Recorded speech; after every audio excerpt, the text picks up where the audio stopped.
Imagine करिए कोई person chat GPT open करता है और पूछता है मुझे 1 लाख के अंदर वीडियो एडिटिंग के लिए सबसे अच्छा लैपटॉप चाहिए। या कोई दूसरा पर्सन पूछता है मेरे स्टार्टअप बिजनेस के लिए सबसे अच्छा सॉफ्टवेयर कौन सा है। या फिर मुझे ई कॉमर्स बिजनेस के लिए एक अच्छी मार्केटिंग एजेंसी चाहिए। पहले यही चीज लोग गूगल पे जाते थे और गूगल पे सर्च करते थे। वहाँ पे 10 वेबसाइट ओपन होता था, रिव्यू करना होता था कि कौन सा कई सारे वेबसाइट ओपन करके उस पर रिव्यू को पढ़ना होता था, फिर प्राइसेस को कंपेयर करना होता था, उसके बाद कोई प्रोडक्ट या सर्विस खरीदना होता था।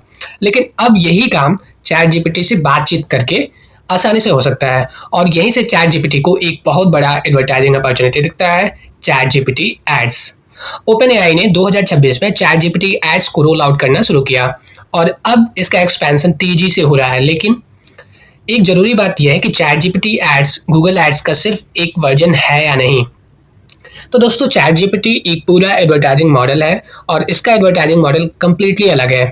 आज की इस वीडियो में मैं आपको बताऊंगा चैट जीपीटी एड्स क्या है, एड्स कहाँ दिखाई देते हैं, कौन से यूजर को एड्स दिखते हैं, टारगेटिंग कैसे काम करती है, सीपीसी, सीपीएम और ओसीपीसी क्या है, चैट जीपीटी एड्स की कॉस्ट कितनी है, प्रोडक्ट फीड कैसे काम करता है, ट्रैकिंग कैसे काम करता है, गूगल एड्स और चैट जीपीटी एड्स में क्या अंतर है, और सबसे इंपॉर्टेंट, क्या आपके अपने बिजनेस के लिए चैट जीपीटी एड्स शुरू करना चाहिए या नहीं।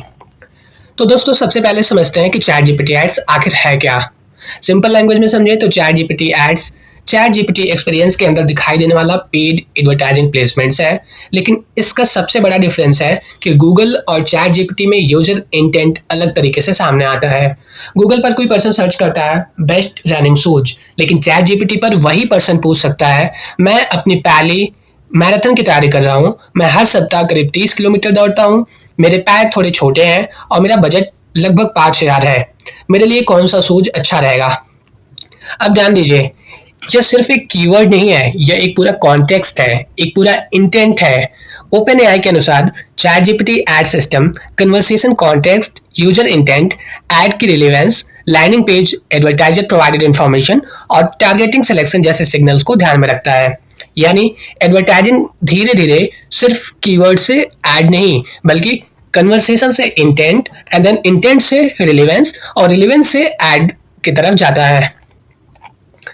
तो अब एक कॉमन क्वेश्चन बनता है, क्या हर चैट जीपीटी यूजर को एड्स दिखाई देंगे या नहीं? तो नहीं। ओपन एआई की करंट इंफॉर्मेशन के अनुसार एड्स केवल एलिजिबल फ्री और गो प्लान यूजर्स को दिखाई दे सकते हैं। वहीं प्लस, प्रो या बिजनेस, एंटरप्राइजेस और एजुकेशन यूजर्स को एड्स नहीं दिखाए जाते। इसके अलावा ओपन एआई के अकॉर्डिंग अंडर 18 यूजर्स को भी एड्स नहीं दिखाए जाएंगे। तो अगर आपके चैट जीपीटी अकाउंट पर आपको एड्स दिखाई नहीं दे रहा है, इसका मतलब ये हो सकता है कि आप इस कैटेगरी में फॉल करते होंगे। आपका प्लान हो सकता है, लोकेशन हो सकता है, या जो रोल आउट की एलिजिबिलिटी है इसका एक रीजन हो सकता है। अब नेक्स्ट क्वेश्चन आता है, एक्चुअल एड दिखाई कहाँ देता है? ChatGPT ads ChatGPT response के नीचे दिखाई देता है। सबसे इंपॉर्टेंट बात कि एड्स को क्लियरली स्पॉन्सर्ड के रूप में लेबल किया जाता है और एड को एआई एक्चुअल आंसर से अलग रखता है। इसका मतलब अगर कोई यूजर चैट जीपीटी से पूछता है बेस्ट अकाउंटिंग सॉफ्टवेयर कौन सा है, तो चैट जीपीटी का ऑर्गेनिक आंसर अलग रहेगा और उसके नीचे रिलेवेंट पेड एडवर्टाइजमेंट दिखाई दे सकता है। एडवर्टाइजर चैट जीपीटी को पैसे देकर यह नहीं कह सकता कि मेरे ब्रांड को आंसर में नंबर 1 रिकमेंड करो। एड्स और चैट जीपीटी का आंसर अलग सिस्टम है। अब बात आती है कि चैट जीपीटी डिसाइड कैसे करता है कि कौन सा एड दिखाना है। गूगल एड्स में हम कीवर्ड्स के बारे में सोचते हैं, लेकिन चैट जीपीटी एड्स में आपको कन्वर्सेशन और इंटेंट के बारे में सोचना होगा। मान लीजिए आप रनिंग शूज बेचते हैं। यूजर कहता है मैं मैराथन की ट्रेनिंग कर रहा हूँ, मुझे लॉन्ग डिस्टेंस रनिंग के लिए कंफर्टेबल शूज चाहिए। सिस्टम के पास कोई सिग्नल्स हैं, जैसे कन्वर्सेशन कॉन्टेक्स्ट, यूजर किस चीज़ के बारे में बात कर रहा है, इंटेंट मीन्स यूजर वास्तव में करना क्या चाहता है, एड रिलेवेंस जिसमें आपका एडवर्टाइजमेंट उस नीड से कितना रिलेवेंट है, और लाइनिंग पेज आपकी वेबसाइट पर यूजर्स को क्या वो चीज़ मिल रही है या नहीं, टारगेटिंग अपने कैंपेन को किस ऑडियंस या ज्योग्राफी के लिए बनाया है। इन सभी चीज़ों का कॉम्बिनेशन एड डिलीवरी में काफ़ी इंपॉर्टेंट रोल प्ले करता है। अब नेक्स्ट पार्ट की बात आती है जिसमें एडवर्टाइजर के लिए बहुत इंपॉर्टेंट बात है। चैट जीपीटी एड्स में आपको कॉन्टेक्स्ट हिंट का कॉन्सेप्ट मिलता है, लेकिन इसे गूगल कीवर्ड की तरह बिल्कुल नहीं समझना है। कॉन्टेक्स्ट हिंट का मतलब यह नहीं है कि मैंने एक फ्रेज डाल लिया और मेरा एड इसी फ्रेज पर दिखाई देगा। ऐसा नहीं है। कॉन्टेक्स्ट हिंट सिस्टम को यह समझाने में मदद करता है कि आपका प्रोडक्ट किन कन्वर्सेशन या कस्टमर नीड्स के लिए रिलेवेंट है। एग्जाम्पल के लिए, अगर आप रनिंग शूज बेचते हैं तो सिर्फ रनिंग शूज लिखने के बजाय आप ऐसे कस्टमर सिचुएशन के बारे में सोच सकते हैं जो लिखे उसके कीवर्ड में, उसके इंटेंट में marathon training, long distance running, running shoe comparison, cushioning, stability, beginner runners, trail running. यानी आपको सिर्फ यह नहीं सोचना होगा कि लोग क्या सर्च करेंगे, बल्कि यह सोचना होगा कि लोग खरीदने से पहले क्या पूछेंगे। यह एक बहुत ही बड़ा माइंडसेट शिफ्ट है। अब बात करते हैं कैंपेन स्ट्रक्चर की। मैं आपको रिकमेंड करूंगा कि वह बहुत बड़ा जेनरिक एड ग्रुप बनाने के बजाय अलग अलग कस्टमर नीड्स के हिसाब से एड ग्रुप बनाएं। मान लीजिए कि आपका रनिंग शूज बिजनेस है, आप बना सकते हैं ad group 1, ad group 2 and ad group 3। Ad group 1 में आपको दिखाना होगा मैराथन रनिंग शूज, जिसका कॉन्टेक्स्ट होगा marathon training, long distance running, cushioning और इंडोरेंस। जो एड ग्रुप 2 है उसमें कॉन्टेक्स्ट होगा नए रनर्स, कंफर्टेबल शूज और एवरीडे रनिंग। एड ग्रुप 3 में ट्रेल रनिंग शूज, जिसका कॉन्टेक्स्ट होगा ट्रेल, हाइकिंग, ग्रिप और अनइवन सरफेसेस। इसका फायदा क्या होगा? सिस्टम को आपके प्रोडक्ट और कस्टमर इंटेंट के बीच रिलेशनशिप ज़्यादा क्लियरली समझ आ सकता है और हर एड ग्रुप में अलग अलग क्रिएटिव और मैसेजिंग एंगल टेस्ट किए जा सकते हैं। इसके बाद क्वेश्चन बनता है कि चैट जीपीटी एड्स की कॉस्ट कितनी है। करंट में चैट जीपीटी एड्स सेटअप में एडवर्टाइजर के लिए अलग अलग ऑप्टिमाइजेशन ऑब्जेक्टिव अवेलेबल है, जैसे CPM, CPC और OCPC, कन्वर्जन ऑप्टिमाइज्ड CPC। अब इन्हें बहुत सिंपल तरीके से समझते हैं। CPM यानी कॉस्ट पर 1000 इंप्रेशन। अगर आपका ऑब्जेक्टिव अवेयरनेस है और आप ज़्यादा से ज़्यादा लोगों तक पहुंचना चाहते हैं तो CPM यूजफुल हो सकता है। अगर CPC यानी कॉस्ट पर क्लिक, इसमें फोकस क्लिक पर होता है। OCPC यह ज़्यादा इंटरेस्टिंग है, इसमें कन्वर्जन ऑप्टिमाइज्ड CPC की बात होती है। यह सिर्फ क्लिक्स लेने की बजाय कन्वर्जन की संभावना वाले यूजर्स के लिए ऑप्टिमाइज करने की फोकस करता है और परफॉर्मेंस एडवर्टाइजर के लिए यह बहुत इंटरेस्टिंग हो सकता है। अब बात करते हैं एक्चुअल बिडिंग की। OpenAI के करंट गाइडेंस के अकॉर्डिंग CPC कैंपेन के लिए लगभग $3 to $5 का स्टार्टिंग मैक्सिमम बिड एक रिकमेंडेड स्टार्टिंग रेंज हो सकता है। लेकिन याद रखिए, यह गारंटीड CPC नहीं है। आपका actual CPC competition, relevance, campaign objective, targeting और ऑक्शन कंडीशन के आधार पर चेंज हो सकता है और यह एक काफ़ी इंपॉर्टेंट है। अगर चैट जीपीटी पर CPC $4 है और गूगल पर CPC $2 है तो इसका मतलब यह नहीं कि गूगल ऑटोमेटिकली बेहतर है। आपको देखना होगा कि $1 स्पेंड से कितनी रिवेन्यू आ रही है। यानी फोकस होना चाहिए CPA, कन्वर्जन रेट, ROAS और रिवेन्यू, इन पे फोकस होना चाहिए, ना कि सिर्फ CPC पर। अब एडवर्टाइजिंग सिस्टम का एक इंटरेस्टिंग हिस्सा, चैट जीपीटी एड्स में relevance weighted second price auction model का इस्तेमाल किया जाता है।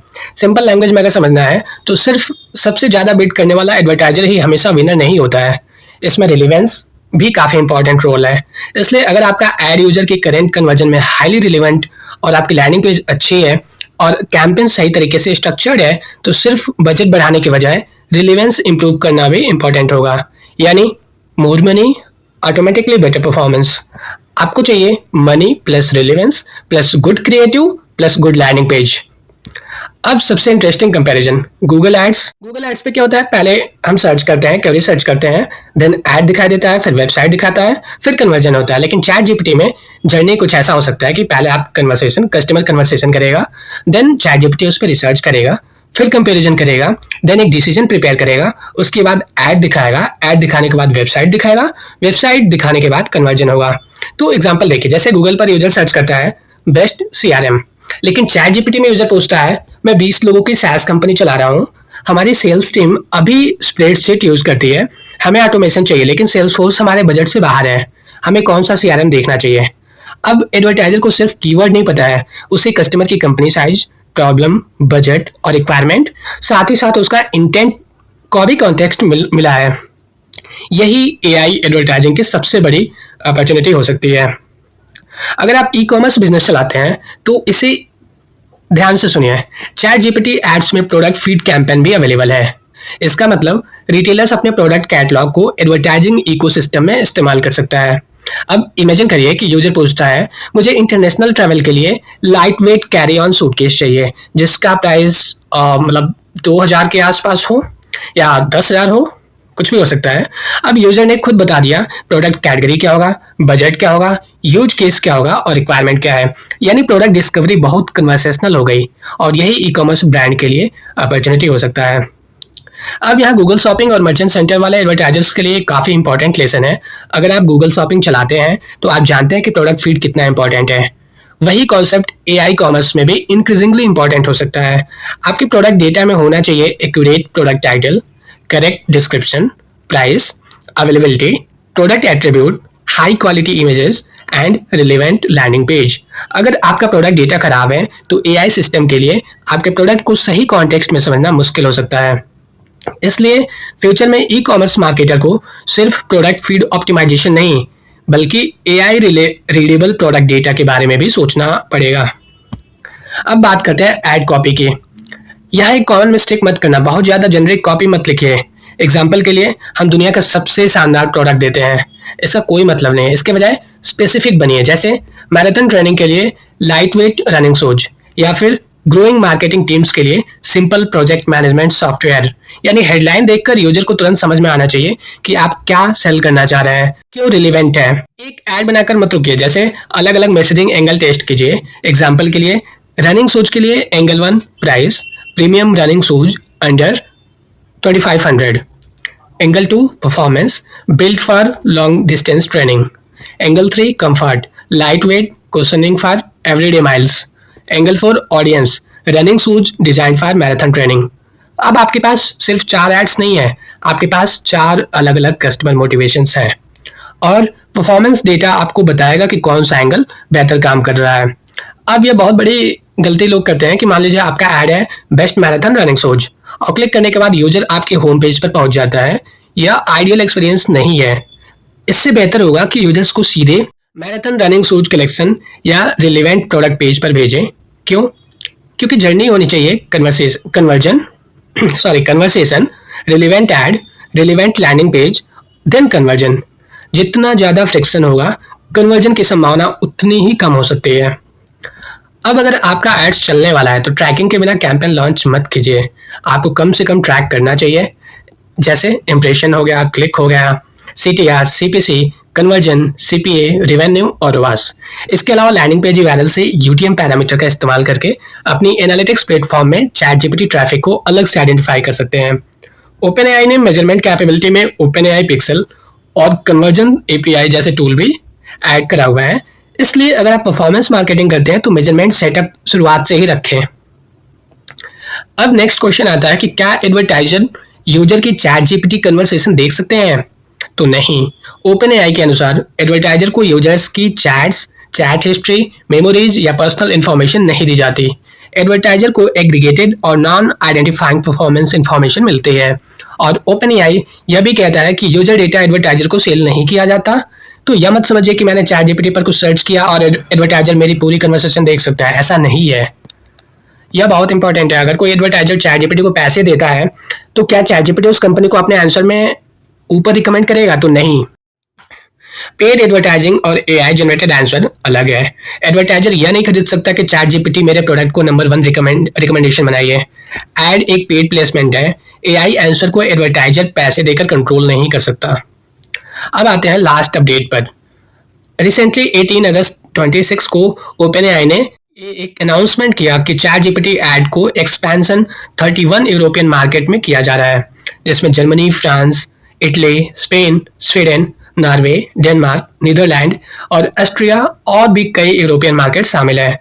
यह ChatGPT एडवर्टाइजिंग इकोसिस्टम के लिए एक बहुत बड़ा एक्सपेंशन है और अगर आप इंटरनेशनल क्लाइंट या यूरोपियन ई कॉमर्स ब्रांड के साथ काम करते हैं तो इस डेवलपमेंट पर आपको डेफिनेटली नजर रखनी चाहिए। अब सबसे बड़ा सवाल, क्या ChatGPT एड्स गूगल एड्स को रिप्लेस कर देगा? तो मेरी राय है अभी ऐसा कहना बहुत जल्दी होगा। ChatGPT एड्स अभी एक रिलेटिवली यंग एडवर्टाइजिंग प्लेटफॉर्म है, इसलिए मैं किसी एडवर्टाइजर को यह कंसल्ट नहीं करूंगा अपना पूरा गूगल एड्स बजट निकालो और ChatGPT में डालो। इसके बजाय स्ट्रेटजी होनी चाहिए।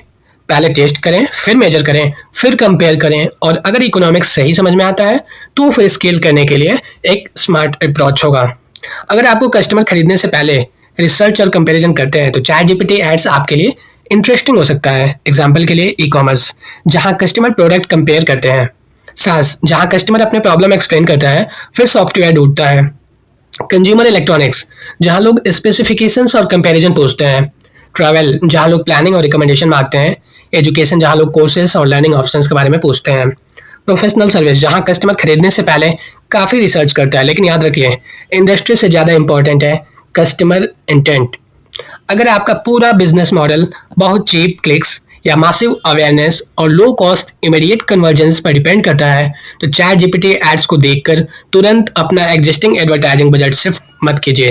पहले टेस्ट करिए, क्योंकि अलग अलग इंडस्ट्रीज में परफॉर्मेंस बहुत अलग अलग हो सकता है। इसलिए अगर कोई आपको कहता है कि चैट जीपीटी एड्स हमेशा 5% से टीआर देता है या चैट जीपीटी एड्स गूगल से 50% चीपर है, तो बिना डेटा के इस तरह के क्लेम पर भरोसा मत कीजिए। अगर मैं आज किसी बिजनेस के लिए चैट जीपीटी एड्स लॉन्च कर रहा होता तो मेरी स्ट्रेटजी कुछ ऐसी होती। स्टेप 1 में सबसे स्ट्रॉन्ग प्रोडक्ट या ऑफर चुनता। स्टेप 2 में कस्टमर को हाई इंटेंट क्वेश्चंस आइडेंटिफाई करता, सिर्फ कीवर्ड नहीं, जैसे क्वेश्चंस। स्टेप 3 में उन क्वेश्चन और नीड्स के हिसाब से फोकस्ड एड ग्रुप बनाता। स्टेप 4 में हर एड ग्रुप के लिए मल्टीपल क्रिएटिव एंगल्स बनाता। स्टेप 5 में हाईली रिलेवेंट लैंडिंग पेज तैयार करता। स्टेप 6 में यूटीएम और कन्वर्जन ट्रैकिंग सेटअप करता। स्टेप 7 में कंट्रोल बजट के साथ कैंपेन लॉन्च करता। स्टेप 8 में पहले सीटीआर नहीं बल्कि क्वालिफाइड कन्वर्जेंस और रेवेन्यू देखता। स्टेप 9 जिस कैंपेन में इकोनॉमिक्स अच्छी हो उसे धीरे धीरे स्केल करता। काफी इंटरेस्टिंग बात यह है कि पिछले कई सालों में मार्केटर्स को सिखाया गया थिंक इन कीवर्ड्स, लेकिन एआई एरा हमें शायद सिखाएगा थिंक इन इंटेंट। कस्टमर हमेशा यह नहीं जानता कि कौन सा प्रोडक्ट चाहिए, उसे सिर्फ अपनी प्रॉब्लम पता है। वह कहता है मुझे वीडियो एडिटिंग के लिए लैपटॉप चाहिए, मुझे रिमोट टीम मैनेज करने का सॉफ्टवेयर चाहिए, मुझे मैराथन के लिए रनिंग सूट चाहिए, मुझे अपनी ई कॉमर्स कंपनी के लिए मार्केटिंग एजेंसी चाहिए। और यही कन्वर्सेशनल इंटेंट एडवर्टाइजर के लिए बहुत वैल्यूएबल हो सकता है।